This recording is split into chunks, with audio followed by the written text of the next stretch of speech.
Kingdom Outkasts podcast is a platform for us to simply express our thoughts, opinions, and experiences concerning our faith and events around the world. We're here for your entertainment, encouragement, and edification of the body.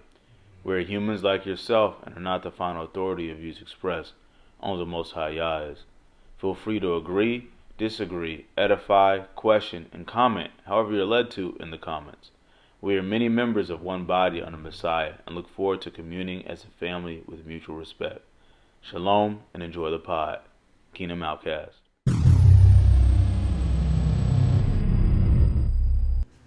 Shalom, beautiful people all around Elohim's green earth. It is March something.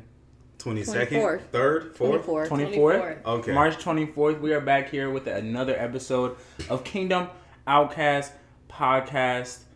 Podcasting the truth of the way. It is one of your co-hosts here. Yes, God. Elijah Eliyahu. Who am I here with in the beautiful place of the home of Deja? I am co-host Deja Simon. I am Mashak. I'm Brandon Mashak. And we have a guest today. Guest, please introduce yourself. I am Marquia Watts, and I am happy to be here today. We are happy to have you. Yes. Thank you for Marquia joining us. is my neighbor. Yes. We've lived across the way from each other for many years, so I'm excited that she came over to chat with us.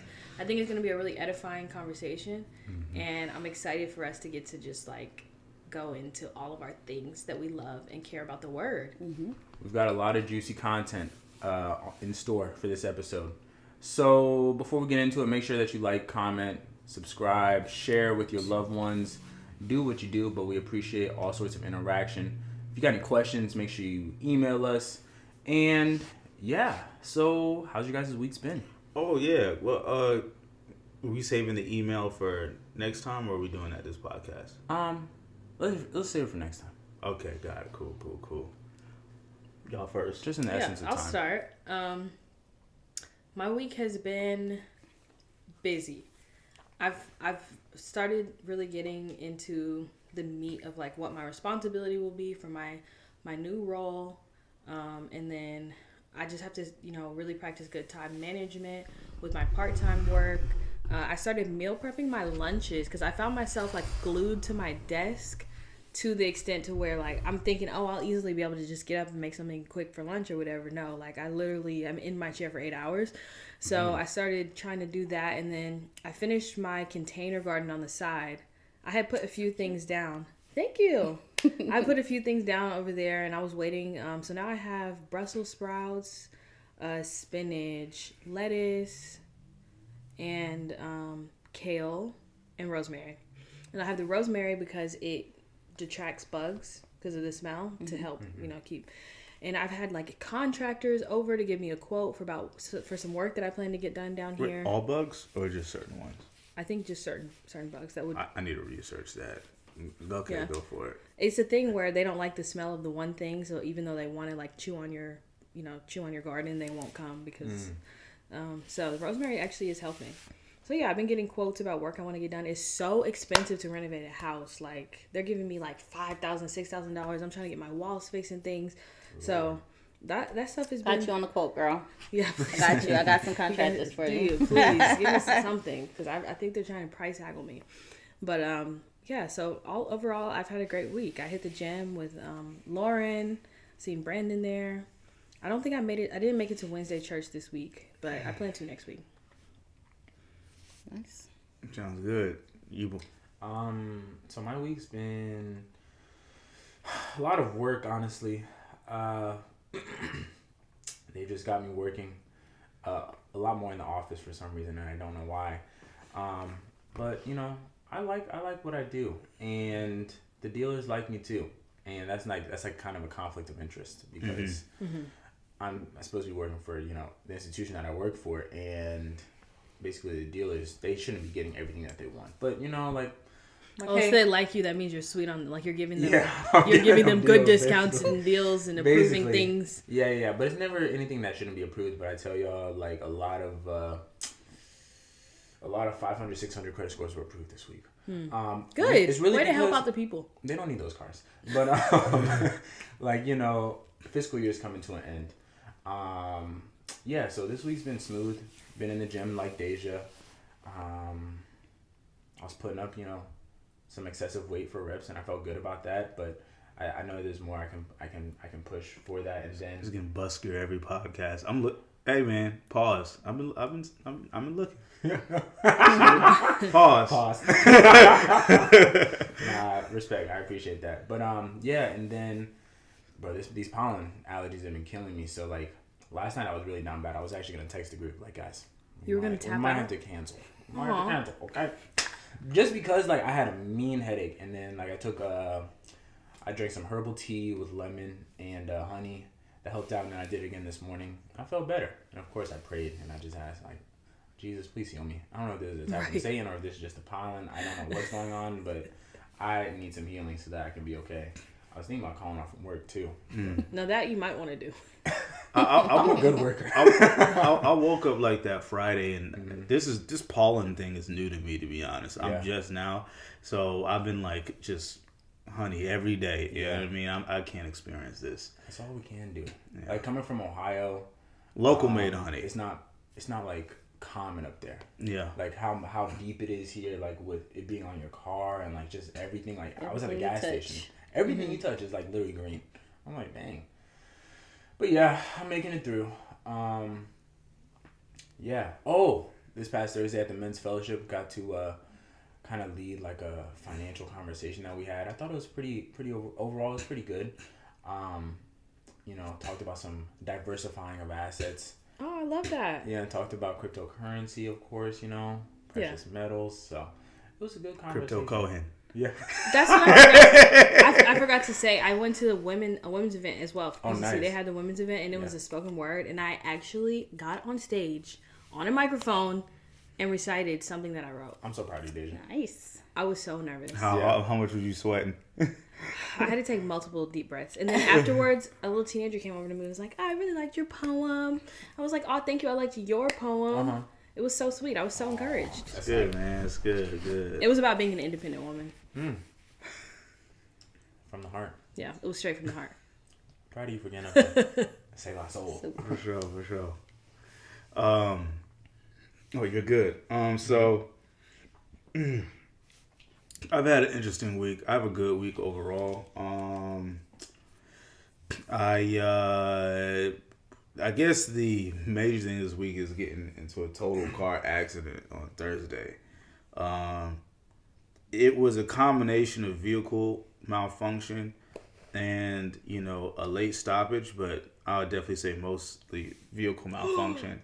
Yeah, that car is over with. Wow. Liquids is everywhere, right in the intersection. I was like only a couple miles away from home, and I see the red light. I'm braking. Now, one thing is my car is when it picks up speed, it's been shaky, right? Not when parked, but when it picks up speed, and the brakes. Bless you. When you brake hard and your brakes kind of do the do kind of. It's been doing that. More and more with just lighter brakes. So it wasn't stopping for the red light. Went right through. Luckily, I was able to see the car ahead enough, and I swerved so I wouldn't hit his passenger door, but hit the back of his car. Okay. And it was I just remember just boom. The hood in front, the airbags all came like this close. But it was just. I'm glad you're okay. Yeah. That looked really bad. Oh yeah, it's all good. I was more annoyed than anything. And I just I braced. I heard somebody told me you're not supposed to brace on the steering wheel, but that's for the people who don't have push day. But I had a couple scratches on my hand, bruising my butt. I was cool. Nobody was hurt. The people by the accident, it was cool. Yeah, I was just kind of just annoyed, man. I was like, "Dad, now I gotta deal with this." Getting a new car and everything, that's the most annoying part. You know what's funny about this whole situation? Oh, well, yeah, the cop, he took me home. Had to give my knife first. But he took me home. I was like, good thing I have my gun today. So he's like, why is he so strapped? Yeah. So, oh yeah, even the back tires were bent in like that. But so, the funny thing about it is, Probably the axle that got probably messed up from the accident. Yeah. That's why. So, earlier that day before, well, on the way home when I left the gym, I got out because I was like thinking, man, is my tire jacked up? Like it's like rumbling a lot more. But anyways, the funny thing is, 2 weeks prior to this Bishop on Shabbat, so I haven't been talking too much and give my testimony just because, you have some people who talk like too long. Yes. And I don't want to If add you're to having that. us in there, it's 4:00. Just Yeah, so please, I'm hungry. Let us go. Yeah, so I've just been sitting on testimonies. And after I went through my testimonies, I wrapped it up with, got some car issues, but, Most High gonna provide. Whoop-de-whoop. Bishop was like, do you believe the Most High y'all can provide a new car? I was like, yeah, man. He was like, say it. He's like, speak up. He's like, everybody, raise your hand if you think you can. And I raised my hand, and other people raise their hand. Then this happens. Now, I'm like, man, I'm still making payments on this car. So I go to and look on Ford Credit and realize, oh, shoot, I paid it off in December. Didn't realize it. This is coming December. Yeah, no, I already paid it off in December. Wow. That's amazing. And so I'll be getting, I guess, whatever money back directly to me. And I do have a check coming from like the claim from when somebody rear-ended me in November. Of course, there's a whole court thing, probably because of the traffic light violation, but that shouldn't be nothing crazy. It might be like 100, 200, or maybe they'll write it off to the vehicle malfunction. I don't know. We'll see. But yeah, so that was interesting, man. So it's kind of like, is this a weird way for the Most High? Like, look, since he won't, I know he'll drive this car into the dirt. Like, once I came back from Kenya, y'all. Yeah. I'm good, right? Yeah. So, and I told the congregation before, my life happens in extremes. Here's another extreme. So maybe a blessing is supposed to come out of this with a new whip, right? But that was the main thing of the week. There's probably some other stuff, but it is what it is. We were making fun of you saying that you've been in more accidents than anyone that we know. Bro, personally have never met someone that's been in as many. But it's been people hitting me for it, and I just don't. Maybe all of that was supposed to lead up to me finally getting a whip. Another whip. I don't know. But I'm just glad it's paid off. And, ain't no injuries. So, yeah, man. Marquia, how about you? How's your week been? I actually had a pretty amazing week. I think all this year, how time is moving by so fast. So I'm like in this time frame of my life where I'm like, I have to beat time. So I literally wrote down, or like within real estate, we have this thing called 411 where we pretty much write down everything that we want to do within our week for a personal business and also on a financial note. And so I actually I got 4 buyer brokerage agreements signed, got 2 people on the contract. Woo-hoo. I know, right? I was like, yes! So new construction was definitely the way to go. So that was actually really good. Worked out 5 times this week. You got it in. Changed my niche within real estate to work with probate. So when people pass away and just being able to assist them before the wholesalers get to them. So my team actually created all the marketing plans and marketing information. I visited like 4 between closing attorneys and also probate attorneys. I picked up flowers and took it to places around in Tucker. The probate attorneys and closing attorneys there, built some connections, and went on a listing appointment. So I had I would say that I won my week this week. So I consider you to be excited. like a real estate boss lady. Like when I know about some, we talk. So like you tell me about some moves you make and properties you own, and like you're always on to the next thing. I really respect that. I think that's so dope. Thank you. You've been working on this business, and it's really like. It's starting to it's starting to really pay off. Yes, it's amazing. Last week, so I seen a gap within real estate and created this dual career boss program to try to help people transition or either get more transactions while they're being a dual career agent. And so my mentees actually, they graduated last Thursday. So this is like the first week of me really, outside of Tuesdays and Thursdays between 7:30 and 8:45, like just having a full week of like, okay, now I'm really able to do more things. But so just really trying to get that out there, being more present on social media and a lot of the things getting out my head and just knowing that I got testimonies to tell. So yeah, it was a pretty good week. That. Next time you're making flowers to drop off, call me. I make flowers. I never told you that, I don't think, but I literally make flowers. I will like hook you up with some little setups and we can drop them off. Okay, let's do it. See how that works? Okay, y'all ready to get into our precept? Agents, real estate agents. Oh, okay, got you. Yeah. Cool. All right, cool, man. Good, man. Looks like everybody's had pretty decent weeks. So, the precept for the day, right?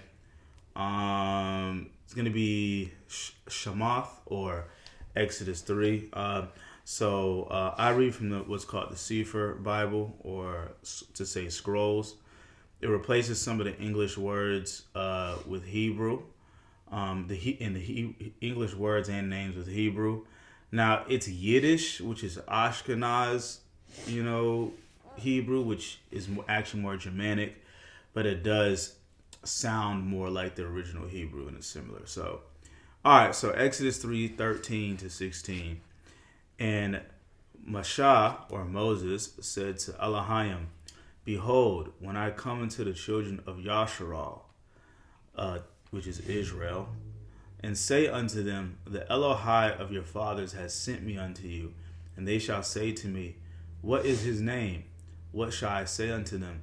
And Elohim said unto El Moshe, Ahaya Asher Ahaya, that is to say, I am that I am in the Hebrew tongue. Ahaya Asher Ahaya. And he said, thus shall you say unto the children of Yasharal, Ahaya has sent me unto you, or I am has sent me unto you. And Elohim said moreover unto El Moshe, thus shall you say unto the children of Yasharal, Ahaya Elohai of your fathers, the Elohai of Abraham, or Abraham, the Elohai of Yitzchak, or Isaac, the Elohai of Jacob, or Jacob, has sent me unto you. This is my name forever, and this is my mention into all generations. Go and gather the elders of Yasharal together, and say unto him, Ahaya Elohai of your fathers, the Elohai of Abraham, Yitzchak, and Jacob, appeared unto me, saying, I surely have visited you, and seen that which is done to you in Mitzrayim, or that is to say Egypt, Mitzrayim, Egypt. And I think that's actually perfect for Passover coming up. There's a children's play we're doing at Boom Academy where we're acting out the Exodus and everything too. I forgot. I've been a part of that with Charlita, if you remember Charlita, right? Oh, that's cool. Curating that play for the Passover. So yeah, man. How do y'all feel about that?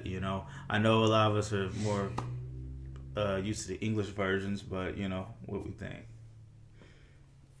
Well, my opinion is like the most important thing here is that the Most High cared enough to communicate to them, this is my name, so that you can know it and remember it for the end, like forever and ever, because my name is going to be threatened, my name is going to be changed. Like, he doesn't say that, but that's what is going to happen.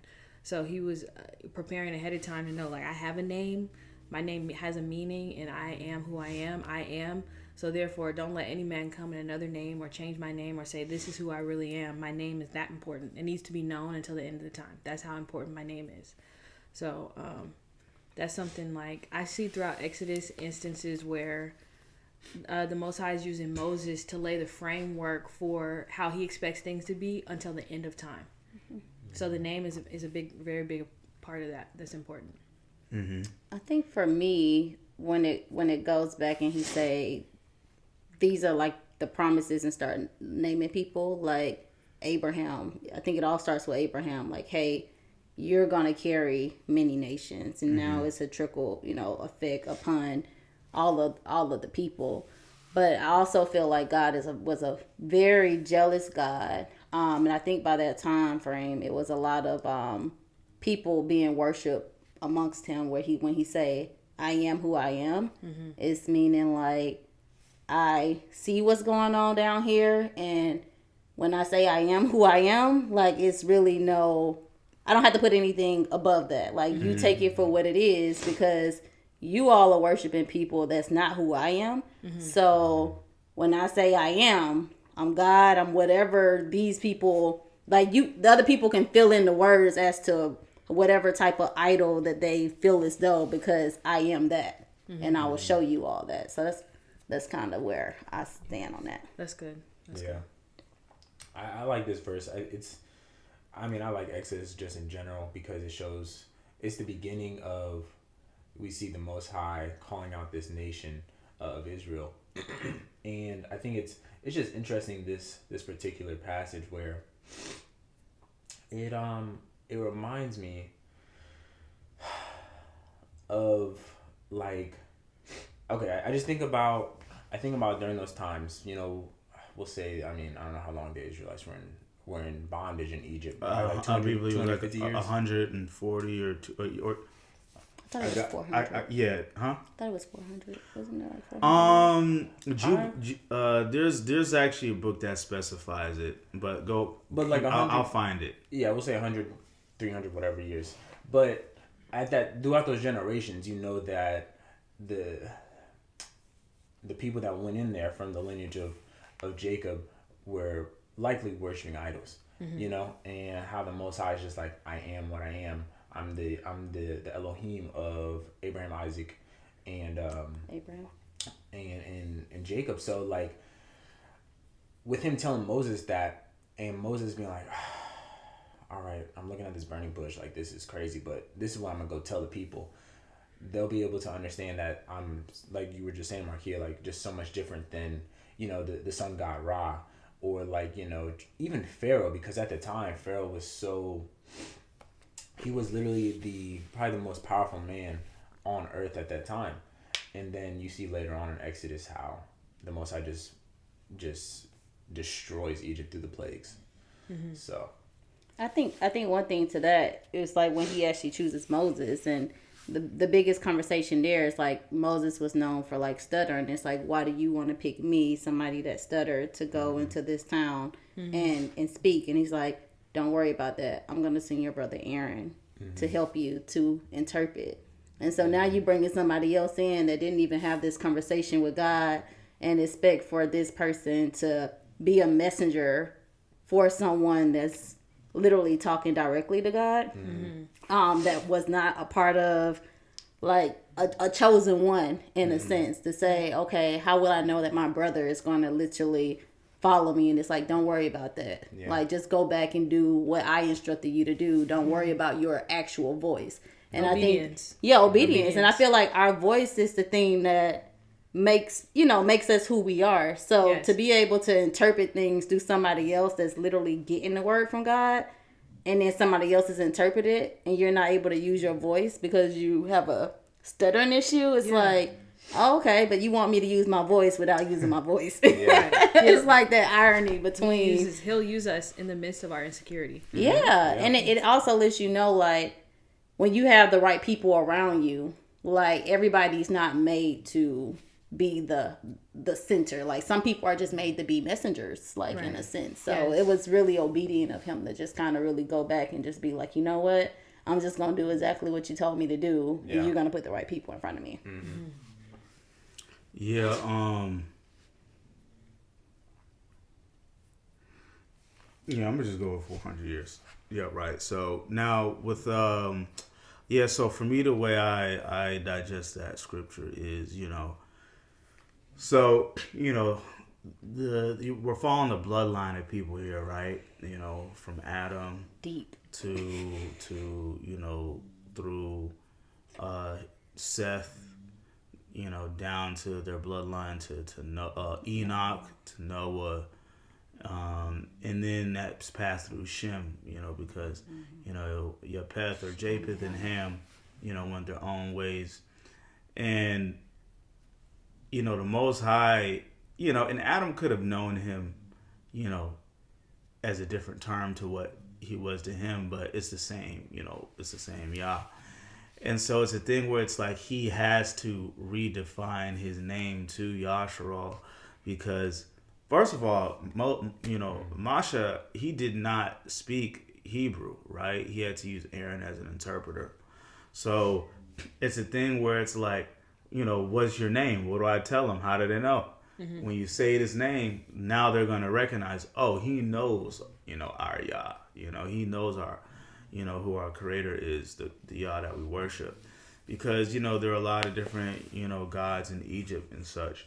So it's kind of like, you're seeing this is the start of the Most High teaching Yasharal his culture, to separate yourself, right? His godly culture to him, and it's a culture that we're watching, right, or that we're seeing Yasharal being taught, not just religious dogma, but a culture and a way to be human, a way to live life on earth, how they're supposed to, right? And so it has to start with his name, and when you're saying like Ahaya Asher Ahaya, or I am that I am, it's like what else could you call yourself? I am, when some people dissect the name of the Most High. Oh no, I'm just laughing because that's just so so sovereign and right. Yeah. I don't have no more explanation. I am. Like I've been. I don't have to prove myself. I don't have to tell you anything. I am. I just say I am. I'm the Most High. You're like, okay, now write that down. He said I am. Write it. Yeah, there are some definitions that say, one, he exists, or one who breathes life, if you're going by Yahweh or Yahuwah or, these other tetragrammaton, versions. So yeah, man, it's just powerful.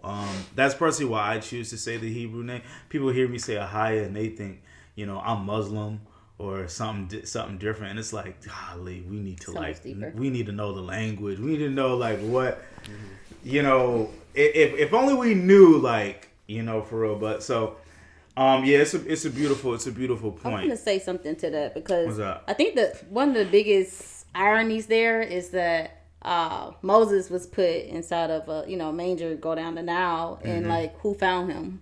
Yeah, the Egyptian. It was the Egyptian princess. sisters, Yeah. right? But then who ended up raising him? It was still his mother. Own mother. And it's like when you go into like where you supposed to be and like the leader, like when he came back, people knew who he was. Like regardless of where he strayed away from, like his name was not like, okay, who is this person? It's like, that's Moses or whatever the case may be. And it's like once you really start to like dissect that, it just becomes a lot more deeper for him to even be chosen as this one that's kind of torn between two places. It's like his position was ordained. Yeah, it was ordained because it was like also, a full circle. It also says that in the story that Hebrews and Egyptians were so intertwined that you couldn't tell them apart. Right. If a Egyptian woman can raise a Hebrew child as her own, then that means that they were very similar. Very similar. So like when you go to that point, it's like, well, he was familiar in both areas. So that was pretty interesting. Yeah, the only difference between them is like, due to like some scientific fact, you can look at the skulls of Egyptians and Israelites and tell the difference, in bloodline. But if you're just looking at them, they look like cousins at least, right? That's saying a lot, by the way, without saying too much. Yeah. I mean, if you wanna say like, you think about Noah's sons. Yeah, for sure. Shem and Ham. Ham. All right, and then from them, Ham, the progenitor of Egypt was Cush, right? Yeah. Ham, Cush, right? And I think one thing that I realized was like that Ham and Shem have always just been close, visually. So maybe not in spiritual worship and stuff. Actually, I even have an excerpt from the Jewish Talmud here on the descriptions of them. So this is from the Talmud right now. Should we wait for people and places? Huh? I guess. We picked a good. I think the topic is very relevant. We're gonna get there. All right, I better not forget this source. We'll hit on current events. We'll be quick. We'll be quick on current events so we can get back to. Let me screen shoot. I think we did shoot it already. All right, so. Oh yeah. All right.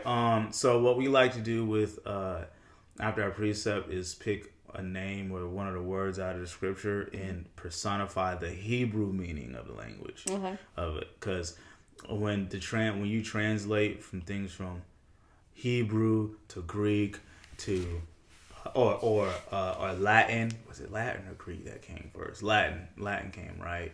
It was Greek to Latin. Greek and Latin. Right, from Hebrew to Greek to Latin to English, you lose definition, you lose meaning, right? All of that. So, Strong's 1961, Strong's Concordance, Haya. All right. I've said this so many times in karate class. Wait, you got to tell us the English word you're about to teach us. Yeah, I know. Well, wait. So Haya, right? Or I am, right, if you're reading in English. It is a verb here in the transliteration Haya or Haya. Definition: to fall out, come to pass, become, to be. NASB translation is long. Act, administered, allotted, am, appeared, apply, became his and lived, becomes, been done, befall, befallen, being, belong, belongs, brought, came into being, caused, come to pass, committed, consists, continue, done, decided, ended, endure, exhausted, existed, exist, fall, fallen, extended, extend. I'm skipping a lot, by the way. Followed, form, grown, had not been, happened, have become, indeed, lasted, lived, lives, marry, marrying, numbered, placed, possessed, qualify, ran, reach, realized, receive, running, remains, remained, rested, surely to come to pass, sustains, take place, used, waited, went. And then if I'm skipping down to, oh yeah, it's a lot of verses in here. Okay. Trying to get to the main Strong's breakdown. Okay. Strong's exhaustive concordance. Become, altogether, accomplish, committed, like, break, cause. A primitive root. Compare hava, to exist, become or become, to come to pass, altogether, beacon, accomplished. I mean, we get it, right? Mm-hmm. And the root of that is hava, which is 1933. But yeah, so that's what I got. Oh, and hava, which is its root, is to breathe or to be. To breathe, that's good. Yeah. All right, so yeah, I'm gonna stop right there because it is a rabbit hole, actually. Mm-hmm. I am. So how does the definition? What do you if you read that verse now, knowing what I am that I am, or ahaya ash or ahaya, or just the I am part ahaya means? What else do you briefly get out of that? I think of like omnipotence, as a child you're taught like God is everywhere all the time, knows all things, is all being. Mm-hmm. I guess when you ask for the interpretation, are we talking about from the perspective of like today? No, so you've read that verse before, right? Uh-huh. But you've never known from when the Hebrews hear that name, this is what they know the name to mean, mm-hmm. and what it to be. So now from just kind of your English perspective of just hearing the name, now that you know some of the definition behind what the Hebrew perspective of what that name really means to them, what do you... I think when you say like to be, to breathe, I think it was so much trauma that was happening in those times that when you ask to believe something of faith, but then you see physical people there and they say like, I'm here for you to be able to be or to breathe. It like goes back to like the beginning of how you're necessarily raised in a sense, because you don't really have, I feel like in that day of time you didn't necessarily have substance of like Jesus coming and walking to be like, okay, like I know of God, I've heard of this, I've heard of the many generations, just kind of like how ours is. So when they say I have somebody to give me hope to breathe, like what we're in within Exodus, to say, hey, don't worry, I know that a lot of things have happened, but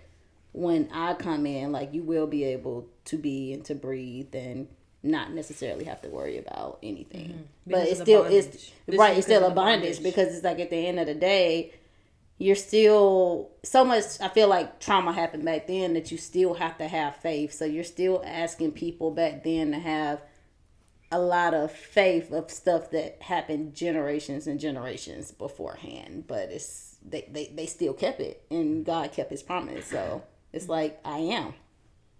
Mm-hmm. Yeah. I just think of omnipotence like you, Deja. And as I think about like the definition exist and to be and sustained, I think about how he came into covenant with Abraham, and how with the covenant is like the, you know, just the fact that it was like, from my understanding, from when Abraham was around, the other gods that people were worshiping, the Most High came to him, and it was just totally different. And this word I am, that I am, it just reminds me of that. The Most High's omnipotence, and how he's really the Alpha and the Omega. So like he's existed forever, and will exist forever. So that's kind of what that reminds me. And then even after that, like throughout the Bible, you hear I am the God of Abraham, the God of Jacob, the God of whoever I personally come into a covenant with, that's so sacred that it's not I am God, I am these people of generations to show, like time after time after time, regardless if it didn't happen to you, it happened within these generations. And I feel like within the Bible, he always go back to I am the God of this. Your ancestors. I'm the of God your of ancestors. And like when I read that in the Bible, I'm like, I'm the God of Abraham. I'm the God of Jacob. I'm the God of, you know, whoever else is to come. Like my mind was literally blown as I was reading that, besides just saying like, I am God. Like, why are you just keep it like making it so I am your God, I am the God of this, and making it very clear of these people that he came into a covenant with. That's a good point. Good. I think when you just mentioned that, I thought of like the 10 Commandments and how it says thou shalt not make any graven image of me, and like how all other worshipers had images, but your point to the God of Abraham, you can see tangibly, we know of historical records about Abraham and Isaac and what the Most High's faithfulness did for them, and how they were blessed and stuff. And they were set from apart. The covenant. Because people, even to this day, people walk around and saying things to their God, this, God that. Oh, God is source. God is. It can go like right now. I'm at the point where I need to like, what God are you talking about? Because this is God I'm talking about. Right. Like, that's how they felt then. It's no different now. It's like, well, I'm talking about the God of Abraham. Talking about the God of Jacob. Which God are you talking about? Yeah, I am. It's not everybody's God. You talking about India, like, and that's why I be so personally for me on just saying the name and just saying God, which is a title, a Roman title at that, because it's like I'm defining clearly who I'm talking about. Right. You know what I mean? I'm clear. You don't have to guess. You know what I mean? Because now you got the God of the universe, and it's like, okay. Yeah, the universe. What God is that? When I hear all of that, right? For sure, I definitely agree with, existing and omnipotent and all of that. I don't have to reiterate that. When I hear the breathe part, to breathe, I think more about the breath of life, right? To breathe, like that's what I personally believe that's being conveyed. To breathe, like breath of life, because I think, was it last podcast our Hebrew word was spirit, or was it the one before? Rawak. right? Yeah, Ruach. Ruach, yeah. And in Hebrew, Ruach is breath, wind, spirit. So when he said, I breathe into, he's saying Ruach, which is breath, wind, spirit, right? When we're talking about meditation or breathing or the soul, breath, wind, spirit is all used by the same word. So it's like when you say, oh, I'm meditating, right? That's what you're doing. You're calming your spirit. You're calming your soul with breathing. It's like it's one and the same. And that's who the Most High is. He is the breath. He is the life, right? The spirit. So I see it all kind of coincide. And I can understand you attributing it to trauma as well, giving that definition, because you could obviously relate it to what we go through today, right? What was the big thing? I can't breathe, right? You know, coming out of slavery and bondage. It's like you can parallel our experience with their experience and get that out. And I would see, and that's one reason why I never really I didn't go with the I can't breathe and stuff, because now what's happening is you're almost declaring something over yourself now, right? There's power in words. I understand the intention, right? But words have power. I'm not going to victimize myself, right? I'm going to, no, I can breathe, even though I know what's going on. And now, because I'm speaking into existence, I'm putting that power from the Most High out there, and I'm going to walk in that without fear, without worry, you know? So, you know, that's how I definitely look at those definitions and even relate them to, you know, what's happening today. Yeah. So, Like when you say, what you say, breath, wind, spirit. Me personally, I feel like the Holy Spirit lives in everyone. I feel like it's up to you to necessarily activate the Holy Spirit, but like when you go into like prayer or meditation, like it's and people say, I hear God. Like sometimes your thoughts are not necessarily your thoughts, or the things you hear may not be anything that you've ever thought about. And I feel like that's the inclination when people say, I just heard from God, because like I said, once it lives in you, like the reason that Jesus died for all of our sins is for us to literally have that Him in us. in us. Like that Holy Spirit is literally in everybody, but not everybody chooses to necessarily activate or really understand what it means to meditate and to breathe in order for you to have that deeper connection with God. I definitely agree. We talked about that. I was saying I thought the opposite. I thought that the Holy Spirit is not by default. You don't have the Holy Spirit by default, in that you would receive it upon asking and like submitting yourself. Well, according to the New Testament, that's why the Messiah says, I will send the Ruach HaKodesh, or I will send the Holy Spirit to the disciples. Now, some people actually already had it. They had a blessing where they already had the Ruach in them, right? But he has to send it. So I think where I agreeing in a sense is we have some of God in us, right? We can't live without. I mean, the Most High is literally in everything. If he wasn't in anything, it couldn't live. Wouldn't be alive. Exactly. I mean, that's pretty much the point. The wind, the water, the rocks, the grass, the plants, all of it has life. These natural things, all of it has life, or angels in them, or whatever, how you want to, rationalize that. But the Ruach HaKodesh, which is our teacher, the comforter, right? A lot of people don't have peace or comfort in their life because they don't have the teacher or the comforter, the Ruach in them. So, but I see where you was going for sure. But yeah, man. So yeah, we beat that. Current events, we ready? Anything else? Current events? All right, cool. So, current events. We're gonna run through these guys. Big talk going on is this eclipse coming up on April 8th, right? Everybody, I mean, I don't know if y'all seen. I hadn't heard about that. Really? No. Since today. Today's the first time you heard of this. Yeah, I hadn't heard. That's interesting. So we've had two eclipses. So it was predicted very wild that's going to be 3 major eclipses. I believe we've gone through 2 of them, and this is the 3rd one. What's interesting is if you see a map, It's coming up like this month, this week. April 8th. April, yeah. So Okay, it's gotcha. April 8th. But I think I was. It's funny with my real estate clients. I send them things all the time, and I was gonna do the eclipse glasses and do the mailers out, so that people can, share that moment with the kids. But they were talking about how it's not necessarily gonna be as vivid and transparent here in Georgia. It's more so like in Texas. And So we wouldn't be able to see it really. I think we will be able to. I don't think it's gonna get as dark and like the full effect of like the whole eclipse. To necessarily have glasses to just be able to see it.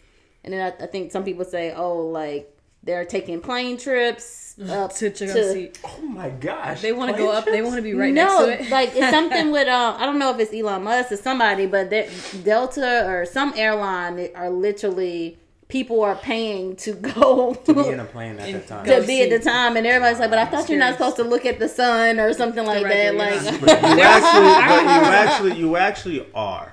If you look at what the ancients did purposely look at the eclipse because they're looking for signs and things that the Most High, the Bible says all through the Bible, you'll be signs and things. But I ain't gonna go much in it, but I think there's heinous agendas towards trying to keep people from looking at the eclipse.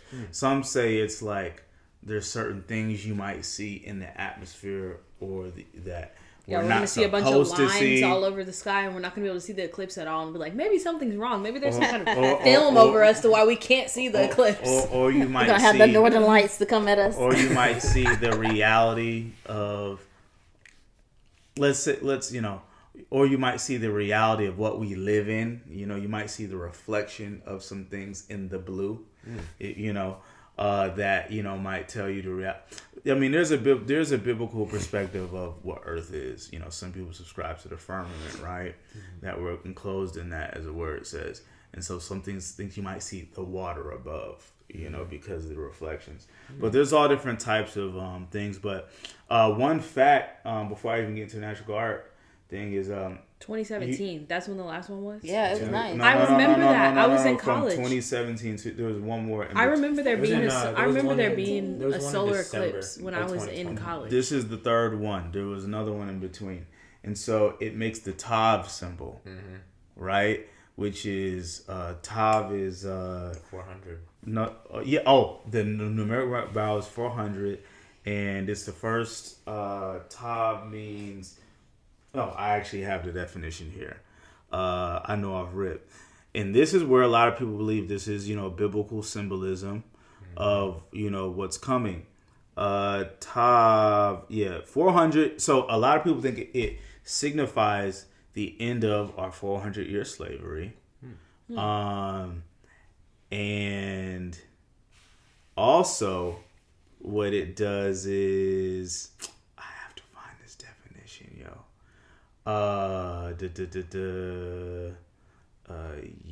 here we go. Pause. Let me see.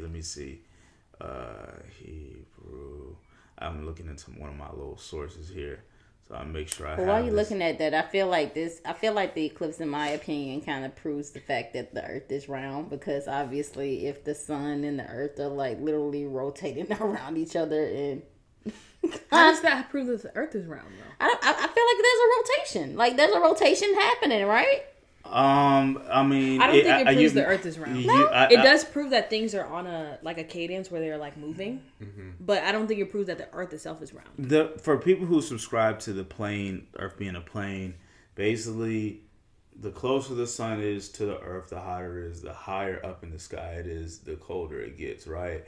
And so you have the sun that goes around like this, and the moon goes around, and every so often they cross paths. So if the moon is lower than the sun and it is higher, then they'll eclipse. So to be honest, it could work from both perspectives. But so, all right, so the Tav here is the first letter of the Hebrew alphabet, and it means, the name is El, or All, which means God, right? The picture. I don't understand. What are we looking at? This is the letter. The the symbol. All three of Okay. the eclipse make the Tav symbol. Make the symbol. Okay. Tav is the numeric value is 400. Okay. So some signify that as the end of the 400-year slavery. Within Israel. No, with No? black. So black people okay. we have been in captivity for 400 years. The Israelites were in captivity for 400 years. Okay. So there's a parallel with our 400-year captivity ending and the Israelite Exodus 400-year captivity, right? So it's the first letter of the Hebrew alphabet. It's a picture of an ox head. The meaning means strong, power, leader. And the name is Aleph, right? It's the Aleph. The sound silent. And so people are, talking about the travel path. It's going over, it crosses at a place called Little Egypt. Mm-hmm. It's going off over certain towns called Nineveh. That's what's curious to me is that all of the crossings on the, we can show it on the screen, but what you're showing is over the U.S. specifically. Like that's where. Yeah. Which signifies. So there are eclipses that happen other places, but we are looking at a diagram of what occurs here. I don't know much about the eclipse happening in other places. The thing is that, a lot of people call America spiritual Egypt, right? Mm-hmm. Now, you already know my perspective. I look at it a lot more literally. That's a later conversation. But if America is quote unquote spiritual Egypt, we subscribe to that. It means America is, and we tie it in with end time prophecy. That means America has a judgment coming to it, right? Because it fits some of these prophecies and revelations as the little horn and, the beast, all this stuff. So it's a lot of prophecy that you got to learn to kind of see the similarities. So, but there's a lot of perspectives here. As far as the current event is concerned, we were the talking National about the Guard. National Guard. Yeah. I mean, but I had to, I couldn't skip all of that. I do think it's like with the National Guard in relation to the eclipse. I think it's a sign of the uncertainty of the future in regards to like a looming world war, in my opinion. I think that this solar eclipse is going to be an opportunity for people to act up if they want to, with these signs in the skies, as well as like. Maybe even some, I don't want to say false flags, but like events taking place where it's like, all right, we're going to start to dismantle the system a little. They feel like people are going to get out of line. They started in 2020. As an excuse to get out of line. Like, yeah, as an excuse to, like, us as citizens, but them deploying the National Guard is just a way to, I think, exercise control. And then, I think, so I've been seeing videos of, there's this one, he's retired military, and he was talking about how he's being deployed here shortly, and he wasn't able to give too much information because he did sign an NDA, but he was just talking about him being deployed. So he's like, over these next 4 to 6 months, like something's going to happen.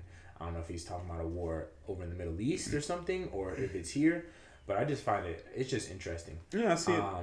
Yeah, with this as a current event, and then these signs in the skies that Christ talks about Yeah, let me just read a couple. Let me read a couple of these headlines. Please go ahead. All right, National Guard to be deployed for Solar Eclipse 2024. Oklahoma's National Guard is set to be deployed for the Oklahoma's total solar eclipse, when as many as 1,000 people are expected to visit. This is on Alabama News. A massive influx of visitors has some states readying the National Guard for April 8th total solar eclipse. I don't have to really get into the articles. We see, so multiple news outlets are talking about the national. Oh, Texas, Eagle Pass prepares for the total eclipse despite National Guard occupation of Shelby Park. Eagle Pass. That's where the immigrant. That's one of the border crisis areas. Right. So, I seen a video of a sheriff, talking about just got out of a meeting. And they expect possible terrorist attacks, maybe something biological, specifically on the people outside looking at the eclipse. They expect something to pop off, power to go out. Oh, yeah. Right. So and hacking, because the last eclipse, I don't know when phone they said lines the last going one, down. when the last eclipse was, but the one that I experienced in college, which would have been like 2017, like somewhere between 2016 and 18, like it wasn't. They didn't call the National Guard and do any of that. So the fact that it's not even that much longer and their reaction to a natural event being so dramatic does scare me a little bit, because it's like they're just waiting for any little thing to have the National Guard in the streets. Yeah. Well, when I see a Hebrew letter, eggshells. when I see a Hebrew letter, the first word of the Hebrew language, and I mean, there's symbolism. There's biblical symbolism behind this whole thing, you know? If we really do believe the Bible that the Most High will show signs in the stars and the moon and things like that for the coming of the end, which I don't mean think it means the end is here. I think it's just signifying that the end is coming. Well, then this would be biblical, right? I think believers just shouldn't have any anxiety. If you're a true believer, then you should know the Most High is going to protect you, like He did the Israelites in Egypt, and the mixed multitude, by the way, the Gentiles or Egyptians who exodused with Egypt as well, and not only Egyptians, because Egypt was a Mecca, right? So, you know, whatever happens to unbelievers, that's going to be happening. But those who are protected by the Most High, we should know we got our protection. Okay. All right. The next current event I wanted to discuss was the Nickelodeon documentary. It's called Quiet on Set. It was put out the last, I don't know, maybe week or two. And it was interviews and conversations with child actors, writers, other executives who were working at Nickelodeon back in the 90s, where they got very popular for creating a kids-only channel and kids shows and kids entertainment where there hadn't been one before. Did y'all get a chance to check out the documentary? I did. What are your thoughts? Did you see any of it? Yeah, I watched. What are your thoughts? I don't know how much I watched. I watched like the first, second parts.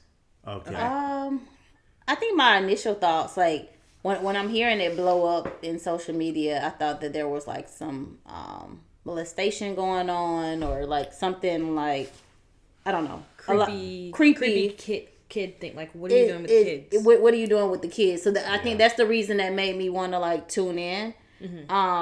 But as I think it goes on to this day and time now, especially with social media being as present as it is now. I just think that there were a lot of inappropriate things that when we tell our kids, or when we were told as kids, like, okay, go watch TV, and we just know that the TV's on Nickelodeon.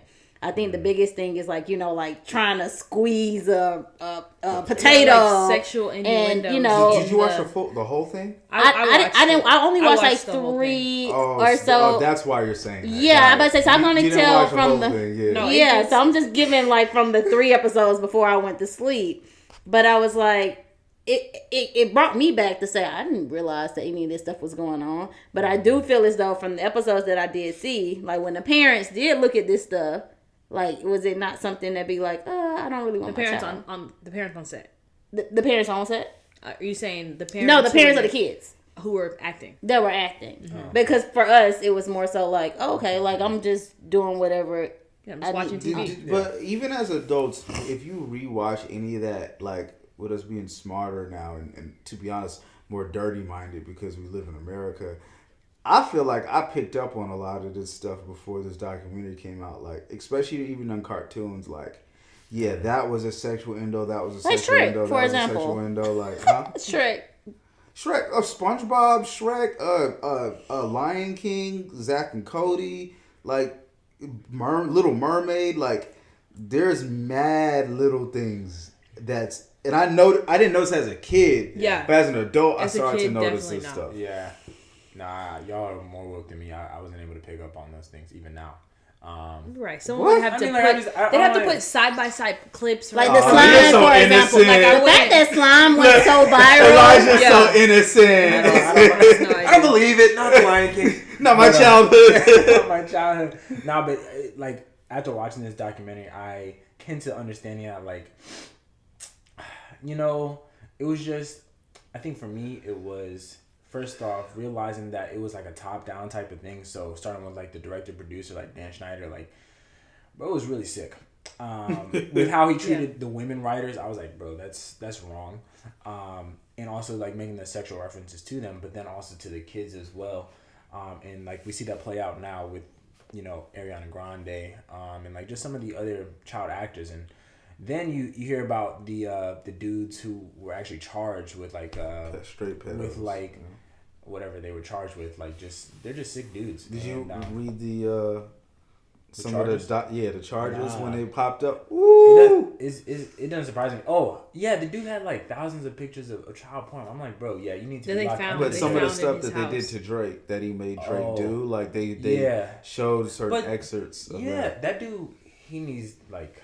I think needs he's in Jesus, jail. but- No, actually, the in crazy jail. thing, he got Jail out then of jail. Jesus in He got jail. out of jail, and then they hired him on the set of Zack and Cody on Disney. Oh wow! Because he couldn't work at Nickelodeon anymore. He got another job working that- after After Disney's Doc. after It just going shows, to jail. literally. After going to jail for Money, child yeah. sex abuse, you get another job on another child show. How Time can for that Disney's Doc. possibly be? It's wild. My opinion of the documentary was like, I feel like they kind of waited a real long time to let this information be known. I watched it and I felt like my personal innocence was stolen. I was like, my childhood was a lie. I loved not Nickelodeon. Like I loved like the fact that it was like the fun chaos of it all, So and y'all the actually Amanda show. surprised.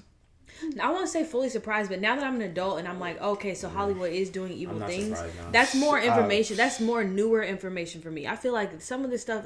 Why would they could have said something 15 years ago and saved some kids who would have. No, you have people's lives. This is tied to people's lives. Like, look, like obviously, like Drake, when he went through what he went through, he's a minor. You can't tell the public what he went through. I mean, and Still granted, forming your own thoughts and minds to know like what's right, what's not right, and, eventually. So I've always had the curiosity, though. I've always had the is that curiosity they should that- have said this sooner. I've always been curious, like, what is with, like, why do these people find any enjoyment in converting, like, perverting child spaces? Like, why is your sense of humor to put in sexual innuendos in the middle of a child show? It's literally it's one of like the deepest parts of lust, sexual lust, pedophilia. It's in the Bible. It's all over the Bible. Just So sexual it was. immorality. I mean, it did really. After I finished watching it, I was like really disappointed. I felt like a lot of things that I thought from as a child was like kind of like lies.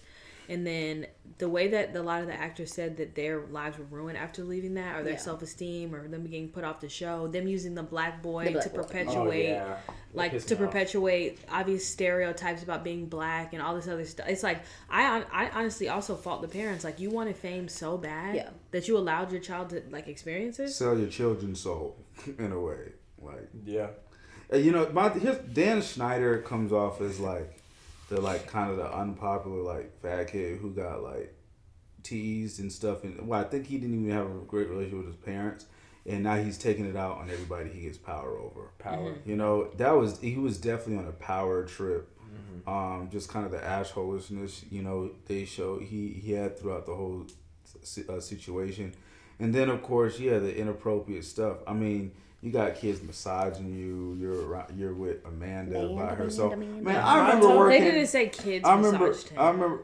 They didn't say kids massaged Yes, him. at a point they They did said say that women. He would ask women that worked on the set to massage him, which is still disgusting. Like, no one's massaging you at work. All right. Well, Like, ew. I heard that, and if anybody in the comments wants to correct me, then correct me. Or I just can correct you right here now. No, you don't have to be somebody in the comments. No, because I need another witness. We need the interaction. or y'all could just bring it up, just to see exactly. That would never take way too much He time. never got charged with anything. Massaging on. You don't get charged by having. You can a get child. charged for a child massaging you. So okay. Anyways, if you want to correct me in the comments, correct me in the comments. Cool. But yeah, like so. I personally, I was surprised. I wasn't surprised by any of this. To be honest, like a lot of these actors have been saying this stuff already throughout the years. People just don't go look up the information. It's kind of like when we talk about occultic information and things on here, and it's like, how do we not know this stuff? Well, it's on the internet. People just don't think to research or look this stuff up, I think the platforms are just bigger now, where people are able to come out in masses. like And they the couldn't social Well, media. well, you had the platforms. Me like Too in the movement. in the When- 90s. when So the- this stuff was before then. So Yeah. a lot of them started coming out during the Me Too movement, like old girl off of Zoe 101. She's probably been the most vocal out of everybody, you know, on this stuff. And so, you know, I mean, like I said, I kind of realized how nasty a lot of stuff was some years ago. But yeah, I get it. Now, I really think about the ones who have gone on with their careers. How much have y'all gone through, and have y'all become a part of the problem now? yeah, Drake. He said they actually pulled the fact that Drake was allegedly sending inappropriate texts to an underage girl after he told his story of being a survivor and being a victim. They also had to include in the documentary that he was accused of some sort of inappropriate misconduct with someone that was a minor. But they skimmed past that so quick. I rewinded, paused, and made sure I heard it correct. So you're saying you're coming on here as a survivor of a child who was abused by an adult and so forth, and then you turned around and were having an inappropriate relationship with a child when you're an adult? They skimmed past that. That was in the documentary. I couldn't believe that. That was so disturbing. So here's the question with that. How much sympathy do you have for somebody who went through it and then they turn into the monster? I have the sympathy for the child. No, of course, him as a obviously the child. But do you? But here's the conversation, right? Or how much grace or whatever. Like, for example, right? A lot of people get molested as a child, right? And the next thing you know, you become a hypersexualized person.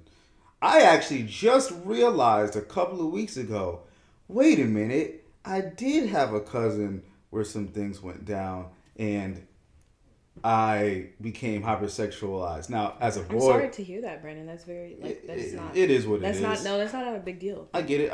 It is what it is, Yeah. right? That's that. So, and then so many people go through it, right? Mm-hmm. You're exposed to something and then you become super hypersexualized. So it's like, you know, with our even personal experiences or things that you might have seen or know might have happened and that affects them, even with people in that space and when it comes to kids, well, how do you look at it? Is it like, put you under the jail or what? I feel like the jail is almost where it stems from, honestly. I feel like a lot of, not to get off like tangent or whatever, but I do feel like a lot of stuff that happened in jail are not to normal society when it comes to like molestation of like these kids and the thought processes that go with it. I feel like when most men get out of jail and they experience certain things that they are not comfortable with, they don't necessarily know how to come into this world. They don't necessarily want to be with the same sex. So then you manipulate younger people's minds to make them feel as though, because now you have this sensation of, oh, I did like this, but I don't want to be this person out loud. So then you go to the kids, and now you make these kids a victim of what you went through. And as a man, I could just only imagine somebody's manhood being taken like from that perspective of things.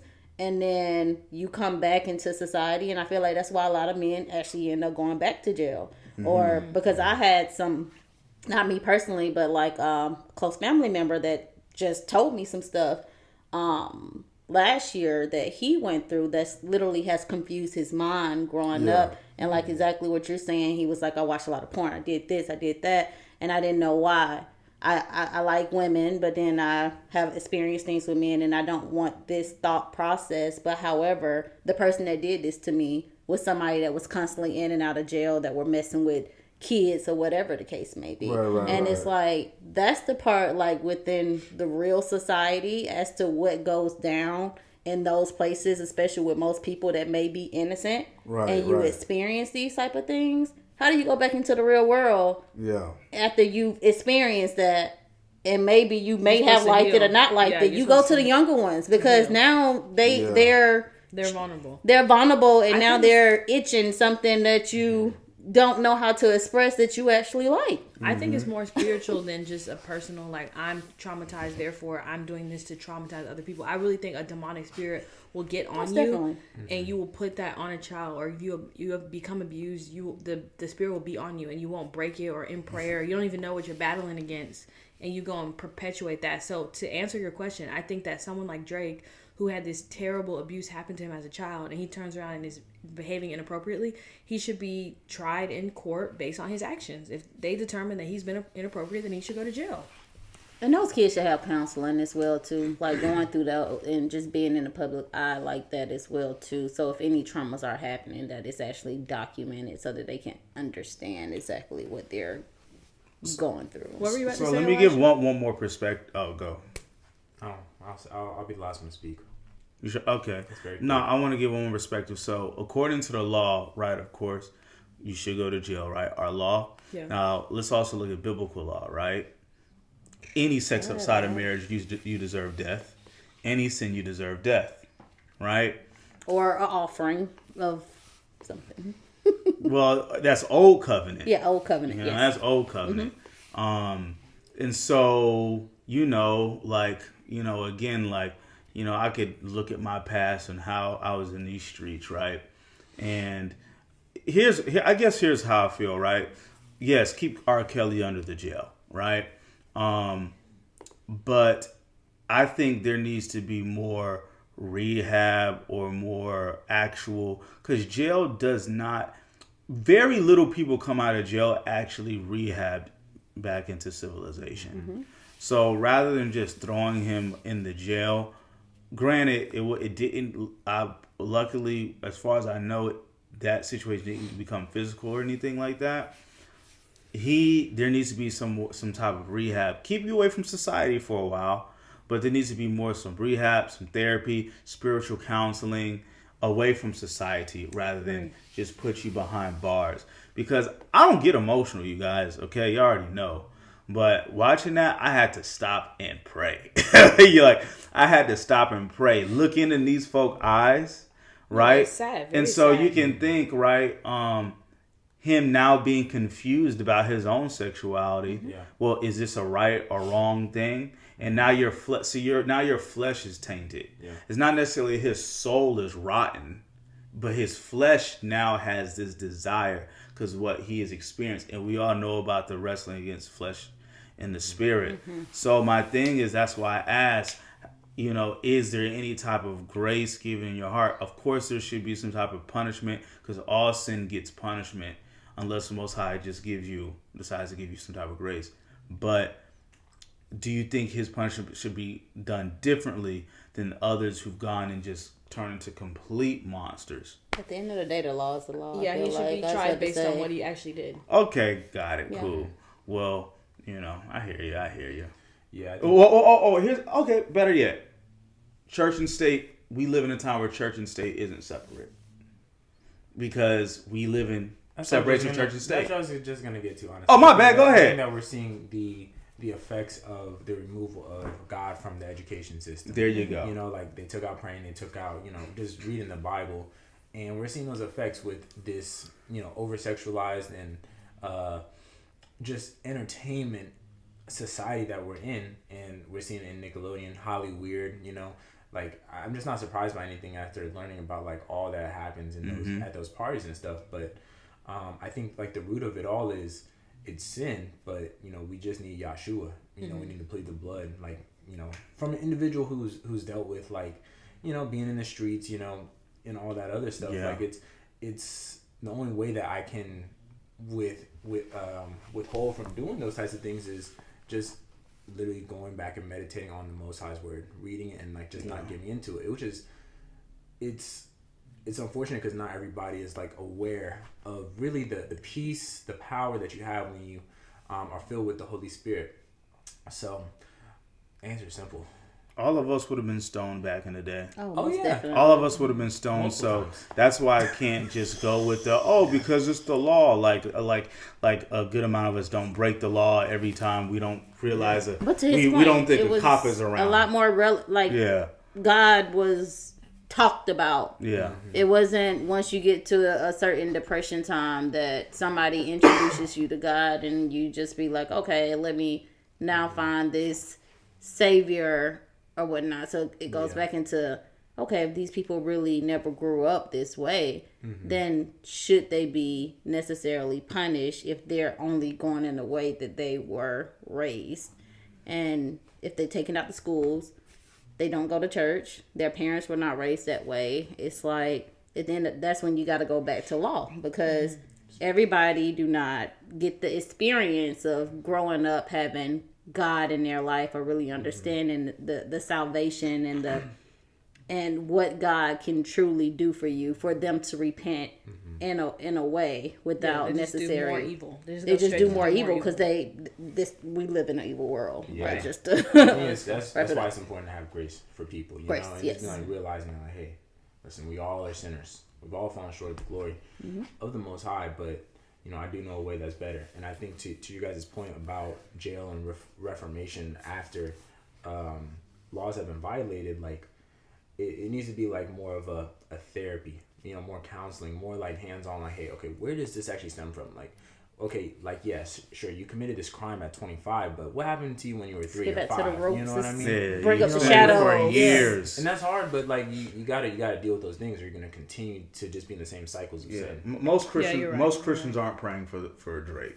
Like, I think at the moment, most people hear, oh, he almost tried something with a 12-year-old. Most people throw any type of grace out the window. Like, oh, just throw him away, put him under the jail. And it's kind of like, I don't think a lot of people look back on their lives, on certain things that they've done, and realize you deserve death, you deserve jail just as much as he does. Yeah.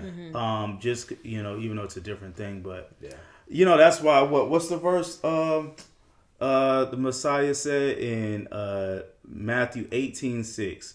But whoso shall offend one of these little ones which believe in me, it were better for him that a millstone were hanged around his neck, that he were drowned in the depth of the sea.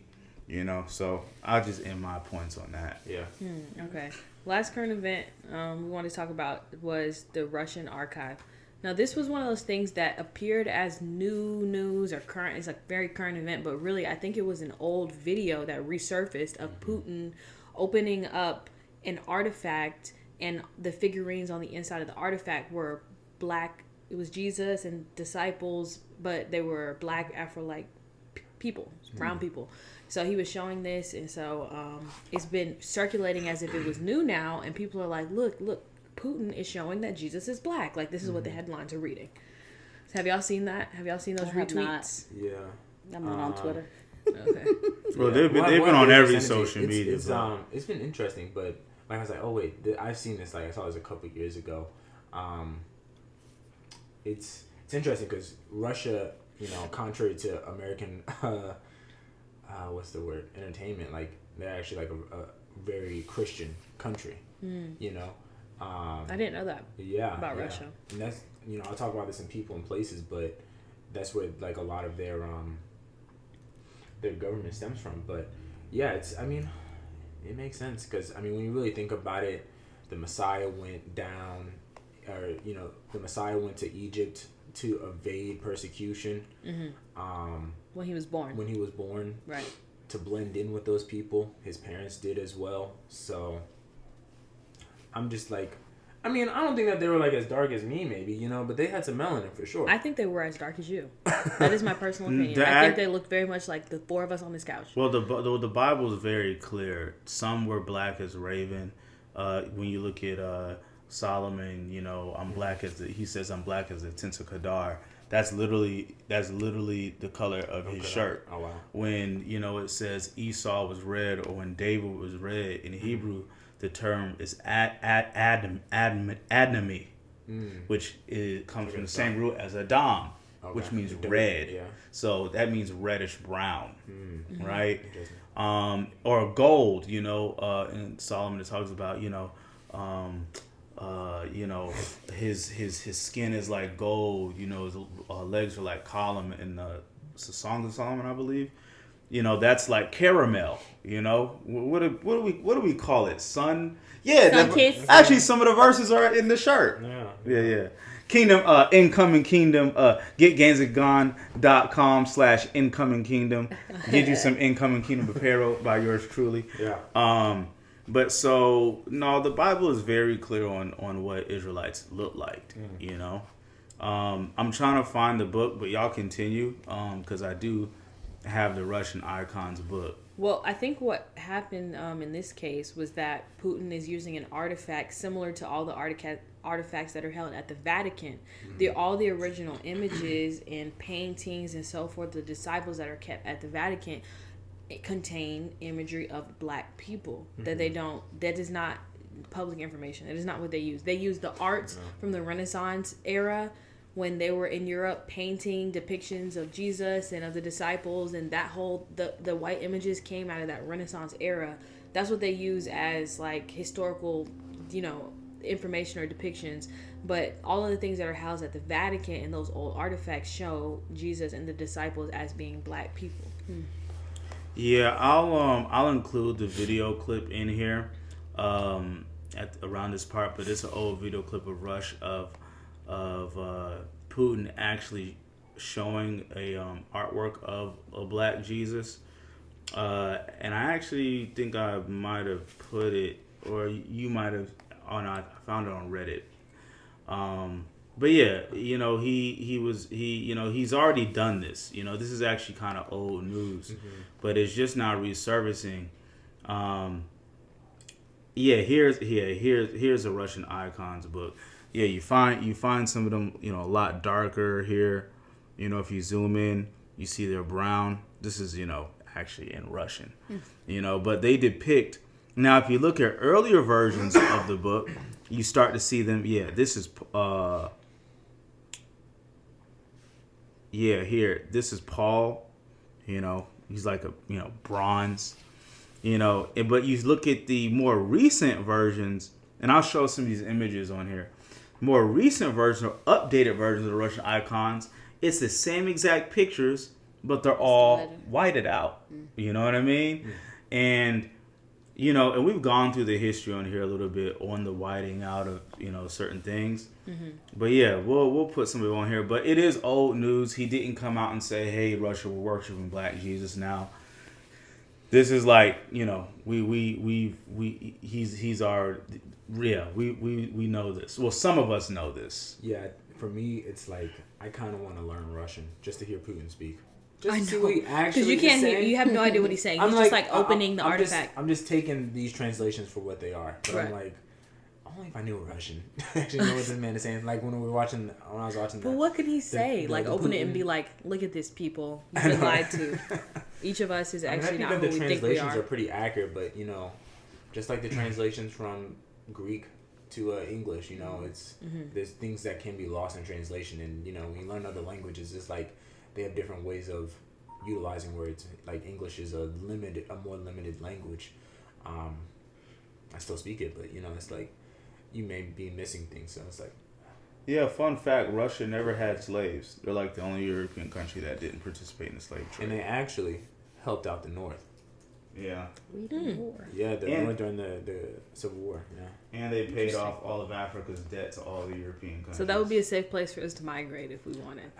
Hey, look, maybe. I'm not. It's cold. Look, hey, this is the internet. Watch what you say take your, before the FBI pull up to your house. Okay. Take yourself up there to the cold. All I'm saying is, how you feel? Black folks, our history is much more positive with Russia than any other European country. Yeah. It's funny. So the main topic that to the financial. Do you want to skip to it? Yeah. Yeah. Okay. Pause. We're not going to actually pause it, but you need to leave. Yeah. Okay. Because I haven't really started cooking nothing. Okay. Sorry. Yeah, we have gone over. We were trying to keep it. We didn't want to not include you in the main topic. Do you think we can? Which one? Do you have 15 minutes? Okay. We can close everything in 15. Okay. Let's do that. All right. So the main topic of the week we want to talk about is people and places. So I want to hear everybody's opinion on who do we think the people are today? The people of the word, where do we think that they're located? For example, like who do we think the Native Americans are? What happened to the Ottoman Empire? Like who are the modern day Chinese? Language and things. Like I wanted to talk about that because we've already been getting into it a little bit. How can the Egyptians fit in and mix in with the Hebrews? All that stuff is very interesting to me. I'll start maybe because I actually read something 3 weeks ago that really blew my mind. Coming out of Leviticus, and it was God giving them the instructions on the tent on Mount Sinai. And I think when we talk about the people and the places, one of the biggest things that stuck out to me that when they put the breastplate on, right, and they put all the different type of gems that was going to be there, all the gems represented the nations of Abraham. But however, I think if we follow back the nations, and all of those gems were sons of Jacob, if I'm not mistaken. Yeah, the 12 tribes of Israel. And when you think of that, the thing that blew my mind was that all of those are birthstones. Yeah. And I was like, okay, how did we shift from the nations to now these being 12 months and them representing certain things? So I feel as though that we lost who we are as people as soon as we started idolizing what these rubies or these crystals or what these humanity things. Or black people specifically. I think humanity as overall, being that we don't really know back in the day who was black, who was white, or whatever the case may be, but we do know that Abraham represented the nations, and that these stones represented the descendants of Jacob, and essentially. Yes. Yeah. And so I feel like if we can actually like go back and trace who we are necessarily tied to as far as the nations, for who we are necessarily as people, and necessarily the power that we have to go back to that day and time. Like I just feel like everything within translation has just made us lost as a nation to know where we come from, because something as simple as birthstones are misconstrued as to what they actually represent, which are the nations of who God said that you're going to represent from this point on. You feel like our history has been distorted. Oh, most History definitely. is just very distorted. We're Most very definitely. disconnected from our roots. So let me ask you this. Do you believe that that's an actual possible thing to do, or that the information is possibly actually already out there of who's who? Well, if you go back, all of the sons are from Leah, Rachel, and the servants of them, which is why I feel like Joseph in particular were, when you really think about it, why he was so frowned upon, because he was actually from Rachel, and we all know what Jacob did in order to, really get Obtain to his wives. obtain his wives or whatever. I do think that you can go back throughout history if I feel like there's a lot of information that's there, but I do feel like if we can follow those nations to really understand who we are as people, because I do feel like they definitely spread out to make what the world is right now. Yes. That we could possibly, I don't know, just kind of really figure out who we really are, to really backdate to like. I agree. So I why agree don't we with you do that in 1000%. real time then? We possibly could. I just found this out 2 weeks ago, and I was mind blown. All right, so let me ask you, where would you personally, if you wanted to trace yourself back and see who you descend from, possibly? So my birthstone is topaz. So that was the first thing that I went back to, and I think that was who was it? Was it? I forgot. I don't want to say it on record, but if we just do it as simple as, now that they want to associate our birthstones with these people, like the gems literally tell you which one of the sons it represent. Yeah, so Like, I don't know if you saw our logo, right? It actually is the stones that's on the F5, like of the 12 tribes. Right. On our Yes, logo, those it are the. is. Oh no, I did not realize that. Yeah. Actually, this is mine. This is Tribe of Ashers. But that's funny, because that's the color of topaz back then. But Yeah. topaz now in this day and time is blue. It's blue. This one specifically is Tarshish, or what's some call today a sardine stone. It can range from like reddish to yellowish. Now, I don't know if I would go off of what's my birthstone to trace who. Yeah. But do you think that maybe possibly the Bible itself has clues, or maybe even DNA can possibly help that? I do think that with the DNA, the kits that they have, I do think that is a great start to really track where you necessarily come from. I think one of the biggest things when you go into Genesis, they list out all these people. And it's like, oh my God, there's so many names and so many this, that. Yeah, like, it why? is. What is this for? And then as you start to get deeper and deeper into the Bible, you like, oh, these people actually make sense as far as descendants and like where you actually come from. So like to answer your point, like, yeah, I feel like technology is so far advanced at this point that we are able to trace literally the bloodline of where we come from. And I mean, just even in those day of times, how people were worshiping, it was hierarchies in the sense of if you don't have this bloodline, then you're not as important, Right. in a sense. But somewhere in translation, that those things faded away. See, so what I think is that the people in the Middle East who are saying they are the state of Israel and they are this and that, I think those are Southern Europeans who moved in, had the purchasing power, and they had the Rothschilds and certain people behind them that gave them the land and gave them the title for them to say that there are these people that they really aren't. Well, I don't think there's any DNA evidence to link these people to this area to where they're like oppressing Palestinians and doing all these things, when to me, if we talk about people in places, I don't think that those are the people from that place. I think when I think about like history, I mean, like there's so much. Like when we think about the Bible, we think about Genesis. That was what 7,000 years ago. Like I mean, a lot has happened from Noah's the flood and everything. But the one thing I think about from my education is like just K through 12. Who are the two least talked about people throughout history? In my opinion, from what I learned, was African history and Eastern European history.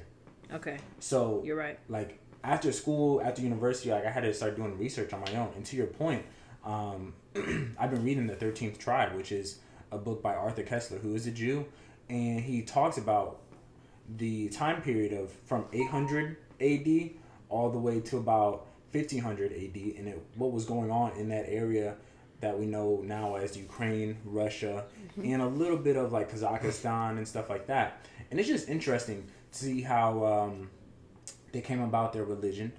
They did take on Judaism, but it was not the same form that was practiced in the diaspora. Okay. You said this. You said is it this book, The Invention of the Jewish People? No. Oh, the 13th Tribe. Yeah, Okay. the 13th Tribe. I would encourage people to look at that. Oh, then if I you're- got it here. Excerpt here. Yeah. Another book is like to understand African history, in my opinion, from a biblical perspective and going along with the Bible is from Babylon to Timbuktu. Yeah, it's it talks about what happened after the Babylonian captivity, as well as like what happened after the destruction of the temple in Jerusalem after 70 AD, and what did that dispersion look like? Because Africa was really prosperous throughout. I mean, when Europe was going through the bubonic plague and stuff, like Africa was really thriving. We don't learn about that. So let me go here, right? Because for me, I like to bring up sources, right? If we're going with DNA, right?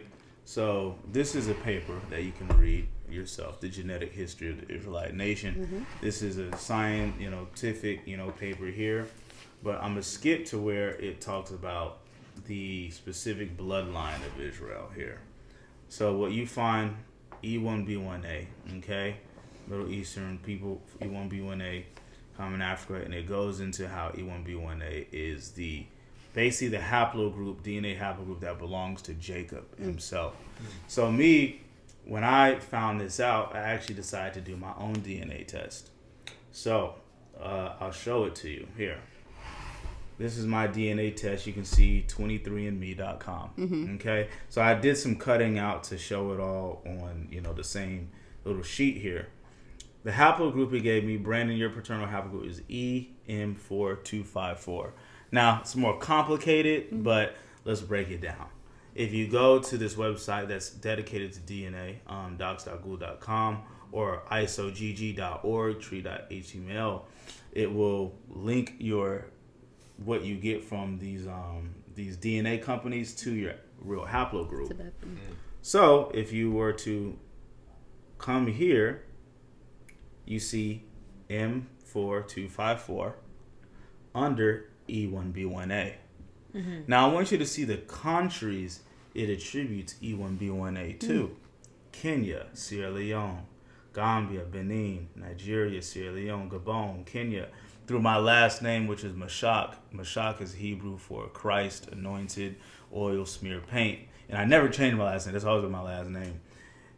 It belongs to the Kikuyu people of Kenya. The Kikuyu people teach that they're descendants of the tribe of Asher of Israel, which is why I wear this. Ethiopia, Cameroon, Africa, Sierra Leone, Gambia. And it says here, E1B1 is by far the lineage of the greatest geographical distribution. So all corners of the earth. So when you think of the promise to Abraham, that his seed would be the largest. The largest. Well, going to DNA, E1B1 is by far the largest distribution. Which is going back to the nation. So you have E1B1A and E1B1B.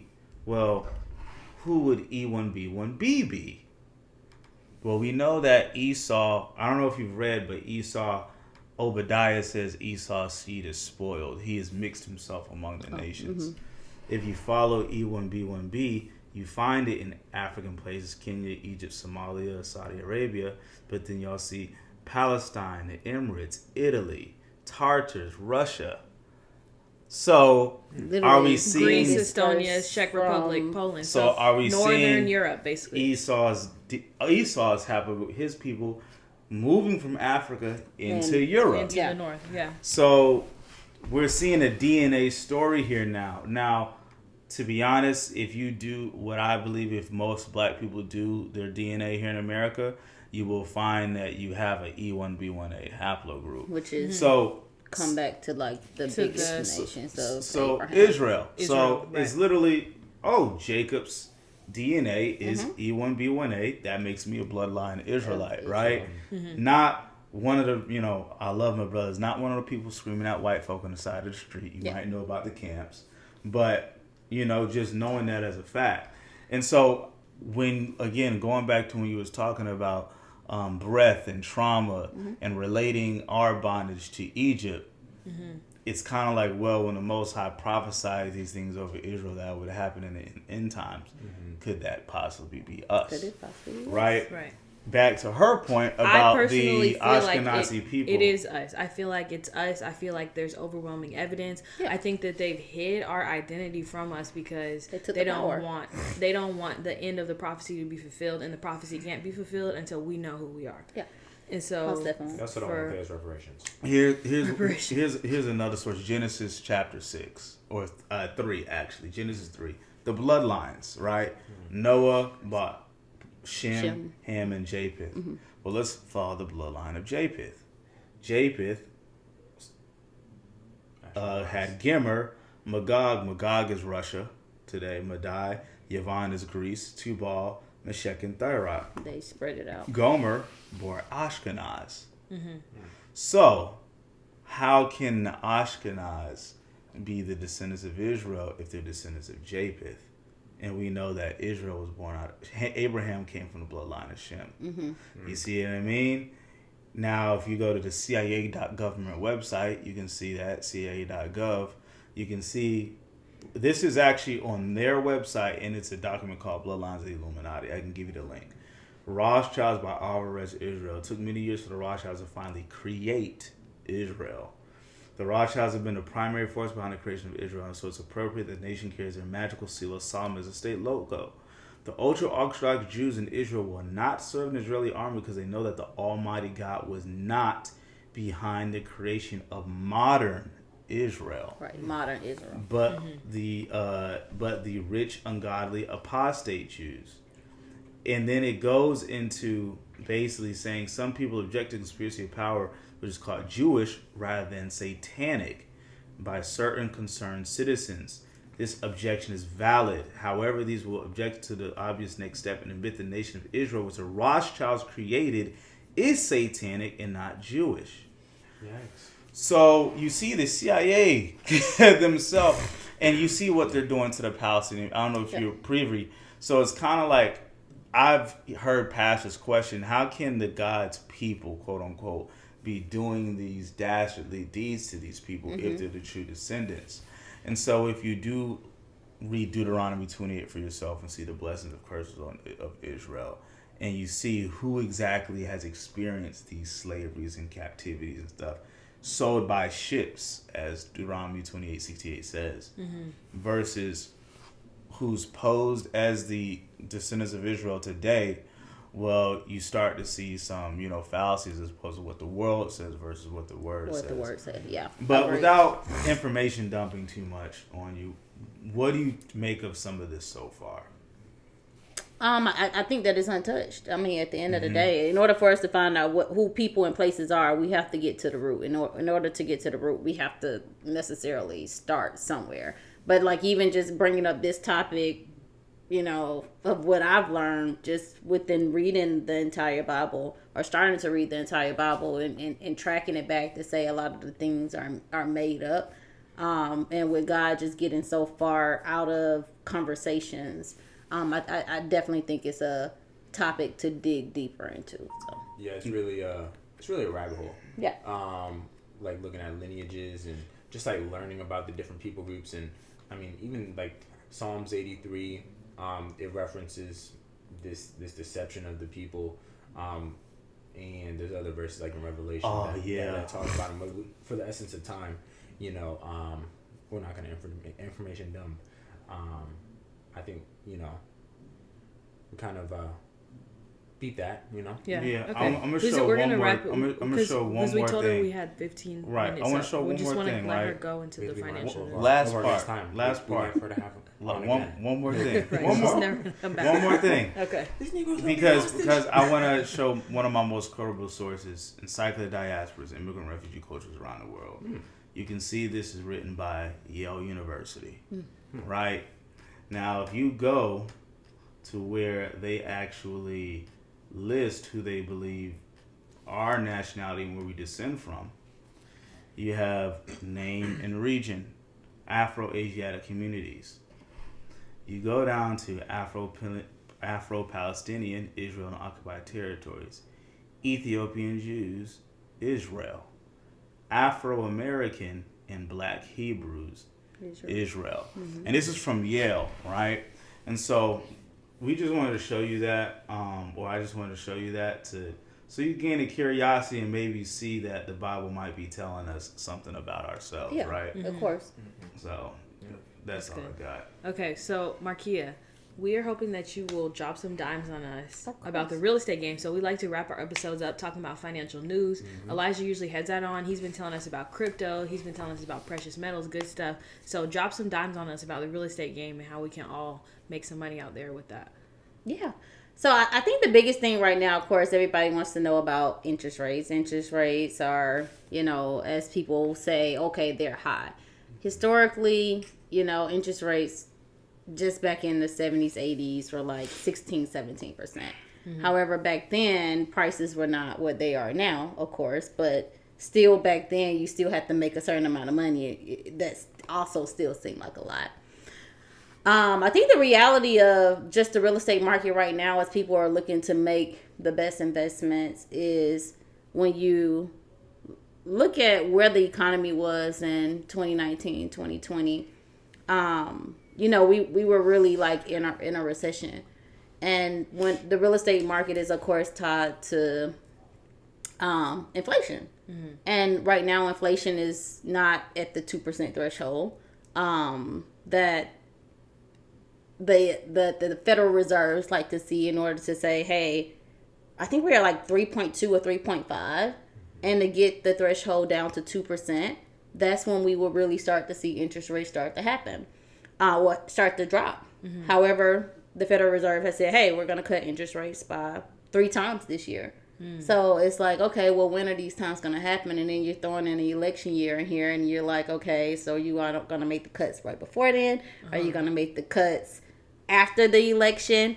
And I think with this being an election year, this is going to be very interesting, as I think the next time that they meet is May 1st. I don't necessarily think that they're going to make a cut then because of where the inflation rate lies. And so when it comes into like the real estate market, everybody wants to know when it's the perfect time to purchase. Right. Honestly, to me, The perfect time to purchase is now if you can afford it. Mm-hmm. And I tell people marry the house and date the rate, meaning that you can always refinance if the rates go down. Mm-hmm. Because what happened in 2020, 2021, when the rates did go down, I don't think that they'll go back down to 3%, me personally. But when the rates went down, you had so many buyers that were in the market that literally the home prices have increased within the last 3 years by 50-60% for some people. Yes. Like for me personally, I bought my townhome right across the street for $125. Refinanced last year was $300,000. Yeah. $150,000. We talked about that. We're like, exactly. You'll see your neighbors and you're like, hey, and you know, good day in America. So I'm not saying this just to say like, I don't believe. I feel like real estate is a cyclical trend, and history starts to repeat itself. And so when you do buy real estate right now, even though the rates may be a little bit more higher, if you can necessarily afford the extra $300-$400 potentially a month than what you're paying over rent, it's gonna be worth the long-term investment.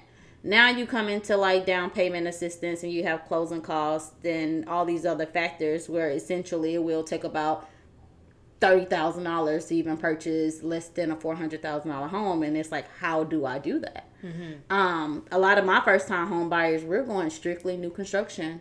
New construction is giving away $15,000, $20,000. They're buying the rates down to 5.5%. You have some builders that's doing 4.99%. They're incentivized. Okay. But however, you also have the motivated sellers that's out there that the average days on market is about 20 days right now. Just a month ago, it was like 27 days. So even with the total days on market starting to decrease, it lets you know that people are now coming into the spring market. And when you have the spring market, of course, people are getting their refund checks. People are, you know, now starting to get a little bit more money in their pocket where if they make a great financial investment within 5 years, then they could possibly have over $100,000 worth of equity. But my biggest concern is that when interest rates do even fall down to like 5.9 or whatever percent, the buyers are going to get so hot. The sellers are going to start selling, and it's just going to create the market to increase the home prices to increase even more. Because once interest rates go down, the buyers start coming up. Now people are starting to put in bids $20,000 over, $30,000 over, which is how we even got in this bubble within 2 years of people gaining 50 to 60% of equity, like within a short period of time. And so I think for a buyer, you're listening to the media, listening to what the interest rates are doing. But the reality of it is, like in Metro Atlanta, every single year, the home prices have increased 5.7% every single year. And so when you look at the overall market as a whole and you're like, is it a good time for me to sell? Is it a good time for me to purchase? I think it's all going to come upon affordability more than so what do I have now? Okay. I think people have to get out the mindset that the person down the street got 3% and I'm going to wait for that, because if so, the biggest problem is that the home prices are going to continue to increase. Your income is not going to continue to increase. So if you get in now when the home prices are a median of $450 for a medium single family home. But of course you can go townhome and you can go to different areas. What I'm seeing now is people who actually want to own homes, they're starting to have to go on the outskirts of areas, and literally most people are traveling. Well, most people are working from home. And then you do have people that's just like, you know what, owning a home is more important. So I'm going to go to the Deculas. I'm going to go to Stockbridge. I'm going to go to McDonough. I'm going to go to Locust Grove. I'm going to go to Lithonia, wherever the case may be, in order for me just to own a piece of property. But when you have people that's just so stuck on, I want to be where I want to be, then they're going to continue to wait. And the prices are going to continue to increase. And by the time they want to get into the market to purchase, unfortunately, I personally feel like if you're not in a 2-person household, you still have to qualify for the loan. Yeah. And making even $100,000 a year is not enough. It's not enough. And that's the scariest part about it. And like, just on a transparent note, $380 for a single family home is running you after. And the biggest thing is, it's not the mortgage. The mortgage is only about $1,900 or $2,100. It's the taxes. Yes. And if you're not putting out 20%, you have to pay taxes, you got to pay insurance, and you have to pay, of course, the mortgage. If the mortgage is $2,000, $2,100, the property taxes are $300-$400, and then your homeowner's insurance is adding in an additional $150. Yeah. People have to realize it's not the mortgage that's the problem. It's the property taxes. That's what I didn't realize. My mortgage went up 40% around that time of COVID when everything happened. It's like they sent me a ticket in the mail for my new mortgage amount. And I literally called them. I was like, you guys sent this to the wrong house. This is not my new mortgage. They were like, this is your new mortgage. Because you have a 30-year fixed mortgage. Your interest rate is not going to change. But when the values of your home start to increase, then your property taxes are going to start to increase. That's $1,000. And your property insurance goes up when your value and then your property insurance go up. So now have a very decent mortgage for that price point, but the taxes and the insurance is honestly putting people out of that affordability price point for what can I personally afford for a home. And I tell people all the time, if you have to settle for, I shouldn't say settle, but yeah, if you have to settle for a townhome over a single family home when it's just you as an individual, like, build the equity. Don't wait to get your dream home. Like, it's okay to have a starting point. And I know we're like we're in our late 20s, early 30s. I got this dream. Social media is telling me I need this. I see this person my age doing that. Like, no. Get the townhome. Get what you can afford. There's down payment assistance. And when I say down payment assistance, a lot of people feel as though, okay, I want down payment assistance. Most down payment assistance, like an actual program, you have to pay back and you have to have a second mortgage. And when you have a second mortgage, you cannot refinance unless you pay off that second mortgage. But there are literally lenders right now that have grants for like $7,000 or $8,000, or you can go new construction. That is free money. So when you look into like down payment assistance, see which money is free versus what money you actually have to pay back in the form of a second mortgage. Because that second mortgage is actually going to put on probably an extra $130 per month. Even though you're not bringing that $13,000 out your pocket for closing, it may be worth it to some people, but it may put somebody at $3,100 a month compared to maybe the $2,700 a month. That it's like you're literally going to change your whole lifestyle. And I feel like with our generation, we're so on go. We want to travel. We want to go to brunch. We want to do this. We want to do that. And our generation is just not willing to necessarily make those sacrifices. But if you can make the sacrifice now, and in a year or two, you could at least have $60,000, maybe $70,000 worth of equity in order for you to even put down 10% or 3.5% on your dream home. Like, do it. So that's just what my thought process is. In order for us to get to the inflation of 2%, we have to stop spending money. That's the actual reality of it is. Everybody. Okay. If everybody saved 10% of their paycheck and did not put it out there into the economy, people are going into credit card debt. People are going into whatever just to maintain this lifestyle that is confusing the Federal Reserve to say, I see people hurting, but money is still being spent. But there's a lot of cash being moving. It's a lot of cash being moving, and until we stop the cash from being moving, we're going to continue to not meet that threshold of where we actually are in the world as an overall, in order for the reserves to say, you know what, we are here. Let's move. People can't afford groceries. People can't afford gas. Yeah, but credit cards are making it even because the economy is literally money flowing around. They want you to spend the money. They want you to spend it. Right. And we're spending it. That's the reality of it. So, yeah, that's my take on like where we are in the financial world and what needs to be done in order to see interest rates move. But like I said, would it be an election year and them already saying that, hey, we are going to make some changes? I personally don't think that we're going to see a major drop in interest rates until maybe around September time frame when they meet for like the third time this year versus it happening in May. That's good. Thank you for sharing that. You're welcome. That was very beneficial. I really like that you shared about the down payment assistance. That's so important because people are quick to be like, oh, it's going to be free money. I'm going to get the money. No, you're going further in debt. So make sure your down payment assistance is no strings attached. No strings attached. That was very important. So thank you for sharing that. You're welcome. You're welcome. Also, new construction. I didn't know about that as in regards to the market. Like, you get a brand new home. No one's lived in that home before. You know, and they have programs out here that is basically. It's not programs. They're just giving out money. Yeah, just Right. giving out money. Like, please buy with us. Like, Yeah. just fill up our units. Yeah, I That's do good. think I do think the Federal Reserve did have a hand in playing with this inflation with their policy in regards to like right when COVID happened with those stimulus checks and like really just trying to save the economy, which has put so many United States dollars into the economy. Like, and I have my own like ideas as to what's going to happen, but I do like to your point about affordability. Like, if you can afford a home, you shouldn't be focused on interest rates because you can always refinance.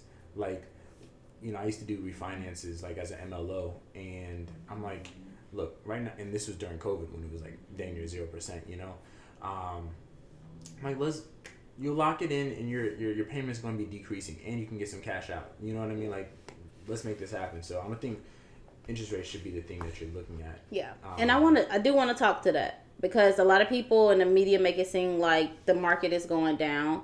Just because somebody put their home on the market for $500,000 and they sell for $460 does not mean that they didn't purchase for $260,000 and they made like a $200,000 or $300,000, you know, profit in the meantime. That just means that the market is stabilizing and the buyers are saying, "Hey, your home's been on the market for this long. This is what I'm going to give you." Right. Compared to in the COVID when interest rates were 3%, the sellers did not have that, you know, or they had the upper hand where they're like, "Hey, I'm not giving you anything." Oh, yeah. Like, It's take it as is. It's take it as is. And you don't have to do 40,000 anything. over asking and But- take it as is. Right, but to his point, the people that did refinance during those time frames and they did take the money out, they didn't invest the money, and they just kind of spent the money. Those are where you may find the foreclosures at. And I don't think it's going to be a lot of foreclosures, but when somebody maybe need to sell for a reason, maybe it's they did lose their job and they're like, well, you got equity in your home. Well, you refinanced, you took the money. What did you do with the money? You got that money out of your home. Yeah. Now your home is not worth that better right not now. So that does not necessarily mean that the market is going down. That means that you took the money and you did whatever you wanted to do with it and you took the equity out of your home. Right. Foolish. Foolish. About some red bottoms. About some red bottoms. But anywho. That's what I'm All gonna be looking for. Yeah. From this recession, yeah. I will be looking at the foreclosure home listings. Will Hey, you? That's I mean, good. It depends on how dead adverse I am, you know, because I don't. Oh, you should. You should move right out to the country. I bet you find something good. Yeah, go right with my truck in the country. Okay, well, great conversation today. Marquia, thank you so much for joining You're us. We are sorry for welcome. holding you so long, No, so it's late. cool. We can get very chattery. But I enjoyed the conversation today. Yes, thank you. Yeah, I'll be buying in Africa. I'm right there with you, Non-taxable in cheap land. Yeah. Actually, All right, y'all. yeah. Yeah, I was saying we gotta get out of here. I gotta Okay, cook well. a whole, literally, meal. right, All All right, well. right, thank y'all. Oh, we Invite gotta- me again. I definitely Oh, enjoyed wait. it. Can we take a quick picture? Yeah. Of course, Yeah. of course. We just freeze the camera and just take a screenshot.